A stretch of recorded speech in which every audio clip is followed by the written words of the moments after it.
Hello every one my dear friends. ആകാശം എന്ന അടിപൊളി മനോഹരമായ റൊമാൻറ്റിക് ലവ് സ്റ്റോറിയുടെ 34ാമത്തെ പാർട്ടുമായിട്ടാണ് വന്നിരിക്കുന്നത്. ഉടൻ തന്നെ കഥയിലേക്ക് കിടക്കാം. സർ, ഇപ്പോൾ എൻ്റെ അവസ്ഥ എന്താണെന്ന് എനിക്ക് തന്നെ മനസ്സിലാവുന്നില്ല. അവൾ എൻ്റെ വെറുമൊരു സ്റ്റാഫ് മാത്രമായിരുന്നു. പക്ഷേ ഈ ലോകത്ത് അവളില്ലാതെ ഞാൻ തനിച്ചായാലോ എന്ന ഒരു ഭയം അതിപ്പോൾ എൻ്റെ മനസ്സിനെ വല്ലാതെ അലട്ടിക്കൊണ്ടിരിക്കുകയാണ്. ശരിക്കും ഞാൻ അവളെ ഒരുപാട് സ്നേഹിക്കുന്നുണ്ട് സാർ. എന്ത് വില കൊടുത്തും എനിക്ക് അനുപമയെ തിരികെ വേണം. സാർ എന്നെ സഹായിക്കണം. കിരൺ പ്രതീക്ഷയോടെ ഡോക്ടറുടെ കൈകളിൽ മുറുക്കെ പിടിച്ചു. കിരൺ, താൻ കൊച്ചു കുട്ടികളെ പോലെ ഇങ്ങനെ ടെൻഷനാവല്ലേ. എല്ലാം ശരിയാവും. എൻ്റെ കഴിവിൻ്റെ പരമാവധി ഞാൻ ശ്രമിക്കുന്നുണ്ട്. നിനക്ക് വേണമെങ്കിൽ അവളെ ഒന്ന് കയറി കണ്ടോളൂ. ഡോക്ടർ അവനെ സമാധാനിപ്പിച്ചുകൊണ്ട് പുറത്തേക്ക് പറഞ്ഞയച്ചു. കിരൺ പതുക്കെ ICUവിൻ്റെ മുൻപിലേക്ക് നടന്നു ചെന്നു. എന്നാലും എന്തായിരിക്കും അവൾക്ക് സംഭവിച്ചത്? അവളുടെ ശരീരത്തിൽ എങ്ങനെയാണ് ലഹരിയുടെ അംശം കയറി കൂടിയത്?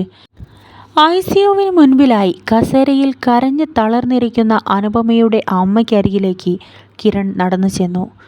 അമ്മ, സമാധാനമായിട്ടിരിക്കൂ, ഒക്കെ ശരിയാവും. അവൻ അവരെ സമാധാനിപ്പിച്ചു. ശേഷം ICUവിൻ്റെ വാതിൽ തള്ളി തുറന്ന് അവൻ അകത്തേക്ക് കയറി. ഹോസ്പിറ്റലിലെ നീല ഡ്രസ്സിലാണ് അനുപമ കട്ടിലിൽ കിടന്നിരുന്നത്. ശരീരത്തിലാകെ പലതരത്തിലുള്ള ട്യൂബുകൾ ഘടിപ്പിച്ചു വച്ചിരിക്കുകയാണ്. മുഖത്ത് ഓക്സിജൻ മാസ്ക് വച്ചിട്ടുണ്ട്. ആ കിടത്തം ദയനീയമായിരുന്നു. കിരണിൻ്റെ കണ്ണുകളിൽ നനവ് പടർന്നു. ചെറിയ കുഞ്ഞായിരിക്കുമ്പോൾ ഇതേ രീതിയിലാണ് തൻ്റെ അമ്മയും ഹോസ്പിറ്റലിൽ കിടന്നിരുന്നത്. അമ്മയുടെ അസുഖം ഉടനെ മാറുമെന്നും ഉടൻ തന്നെ വീട്ടിലേക്ക് തിരിച്ചു പോവാമെന്നും പറഞ്ഞ് പപ്പ തന്നെയും പൊടിക്കുഞ്ഞായ ലക്ഷ്മിയെയും സമാധാനിപ്പിച്ചിരുന്നു. പക്ഷേ പിന്നീടമ്മ തൻ്റെ വീട്ടിലേക്ക് തിരികെ വന്നില്ല. അന്നെല്ലാം കരഞ്ഞു തളർന്നിരുന്ന തന്നെയും ലക്ഷ്മിയെയും അമ്മ സ്വർഗത്തിൽ പോയതാണെന്ന് പറഞ്ഞ് പപ്പ സമാധാനിപ്പിക്കുമായിരുന്നു. അവൻ നനഞ്ഞു വന്ന കണ്ണുകൾ തുടച്ച് അനുപമയ്ക്കരികിലേക്ക് ചെന്നു. കണ്ണടച്ച് കിടക്കുകയാണവൾ. ഉറങ്ങുകയാണെന്ന് തന്നെ തോന്നുന്നു. അവൻ അവൾക്കരികിൽ ചെന്നിരുന്നു.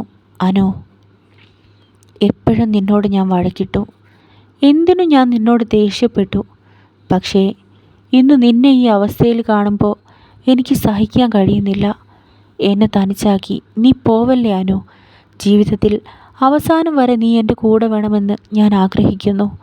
അവൻ അവളോട് പറയാൻ കരുതി വച്ച കാര്യങ്ങൾ ഓരോന്നായി പറഞ്ഞുകൊണ്ടിരുന്നു.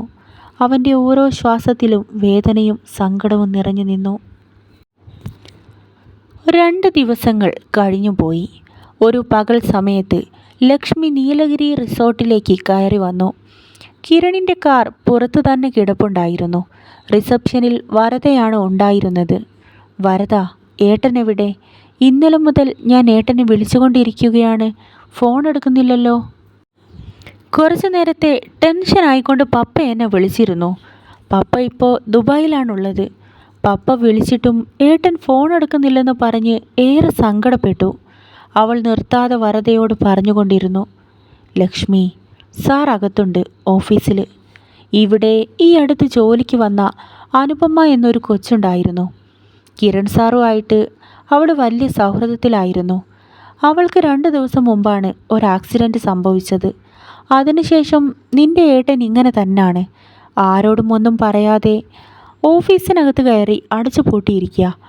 വരദയുടെ സംസാരം ലക്ഷ്മിക്ക് വിശ്വസിക്കാനായില്ല. ഒരു പെൺകുട്ടിയുമായിട്ട് ഏട്ടന് അടുപ്പമുണ്ടാവേ? ഏട്ടൻ്റെ മനസ്സിൽ ഒരു പ്രണയമോ? അവൾ ഓഫീസിനകത്തേക്ക് നടന്നു ചെന്നു. ചാരി വച്ചിരുന്ന വാതിൽ തള്ളി തുറന്ന് അവൾ അകത്തേക്ക് കയറി. പാതി മയക്കത്തിൽ നിന്നും കിരൺ ചാടി എണീറ്റു. അനു! അവനറിയാതെ അവൻ്റെ വായിൽ നിന്നും ആ വിളി ഉയർന്നു. ലക്ഷ്മിയുടെ ഹൃദയം പിടഞ്ഞുപോയി. അനുപമ എന്ന ആ പെൺകുട്ടി ഏട്ടൻ്റെ മനസ്സിൽ എത്രത്തോളം സ്ഥാനം പിടിച്ചിട്ടുണ്ടെന്ന് അവൾ ഒരു നിമിഷം കൊണ്ട് മനസ്സിലാക്കി. ലക്ഷ്മിയെ കണ്ടതും കിരൺ അവൾക്കടുത്തേക്ക് വന്നു. ലച്ചു, താനെപ്പോഴാ വന്നത്? അവൻ നേർത്ത പുഞ്ചിരി ചുണ്ടിൽ കൊണ്ടുവരാൻ ശ്രമിച്ചു. ഏട്ടാ, ഏട്ടൻ എന്തു പറ്റി? ഞാൻ ഇന്നലെ മുതൽ ഏട്ടനെ വിളിച്ചോണ്ടിരിക്കുക. അവൾ കണ്ണിൽ പൊടിഞ്ഞ കണ്ണീർ തുടച്ചു മാറ്റിക്കൊണ്ട് ചോദിച്ചു. മോളെ, ഏട്ടന് മനസ്സിനൊരു സുഖമില്ല. ഫോണൊന്നും ഞാൻ ശ്രദ്ധിച്ചില്ല. നീ വാ, ഇവിടെ ഇരിക്കി. അവൻ ലക്ഷ്മിയെ അവൻ്റെ അരികിൽ സോഫയിലിരുത്തി. ഏട്ടാ, എന്തിനാ മനസ്സിങ്ങനെ വിഷമിക്കുന്നത്? എല്ലാം കൂടി ഈ മനസ്സിലിട്ട് തീ തിന്നാണെന്ന് ഞാൻ അറിഞ്ഞില്ല. എന്ത് സങ്കടമുണ്ടെങ്കിലും ഏട്ടൻ എന്നോട് പറഞ്ഞൂടെ? ഏത് വേദനയും ഷെയർ ചെയ്യുമ്പോൾ വലിയ ആശ്വാസം ഉണ്ടാകും. വന്നേ, അനുപമയുടെ ഇപ്പോഴത്തെ അവസ്ഥ എന്താണ്? നമുക്ക് അവളെ ഒന്ന് പോയി കണ്ടിട്ട് വരാം. ലക്ഷ്മി അവനെ നിർബന്ധിപ്പിച്ച് പിടിച്ചെഴുന്നേൽപ്പിച്ചു. എൻ്റെ ലച്ചു, ഞാൻ ഇന്നലെ രാവിലെ അവിടുന്ന് പോന്നതാ. ബോധമില്ലാതെ കിടക്കുന്ന അവളെ കാണാൻ എനിക്ക് വയ്യ. അവളുടെ ആ കിടത്തത്തിന് എന്തെങ്കിലും ഒരു മാറ്റം ഉണ്ടായാൽ ഹോസ്പിറ്റലിൽ നിന്ന് അവരെന്നെ വിളിക്കും. ഇതുവരെ എന്നെ ആരും വിളിച്ചിട്ടില്ല.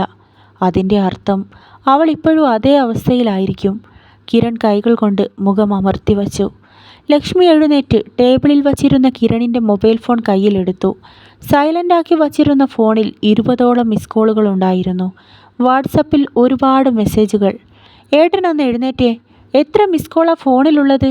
ഞാനും പപ്പയും ഒരുപാട് വിളിച്ചു. ഇതിൽ ഹോസ്പിറ്റലിൽ നിന്ന് ആരെങ്കിലും വിളിച്ചിട്ടുണ്ടെങ്കിലോ? അവൾ ഫോൺ കിരണിൻ്റെ കയ്യിലേക്ക് കൊടുത്തു. അപ്പോഴാണ് കിരൺ അതിനെക്കുറിച്ച് ഓർത്തത്. ഇന്നലെ രാവിലെ ഇവിടേക്ക് വന്നു കയറിയപ്പോൾ മുതൽ ആരൊക്കെയോ തന്നെ വിളിച്ചുകൊണ്ടിരുന്നു.